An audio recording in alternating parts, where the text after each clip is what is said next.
حضرت خواجہ محمد اسد ہاشمی رحمۃ اللہ علیہ فرماتے ہیں، جس نے اپنے مالک کا شکریہ ادا نہ کیا وہ دوسروں کا شکر گزار کیسے ہو سکتا ہے؟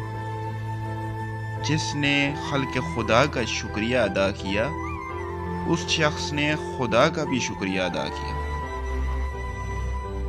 صبر سے کام لو، محنت کرو، اچھے دن لوٹ آئیں گے۔ دوسروں کی خدمت میں عظمت ہے، غریب پروری سب سے بڑی عبادت ہے۔ جس نے خود غرضی سے کام لیا وہ بارگاہ خداوندی سے ٹھکرایا ہوا انسان ہے۔ انسانیت پیدا کر، یہی معراج انسانیت ہے۔ اپنے ملک و قوم کی خاطر جان قربان کرو۔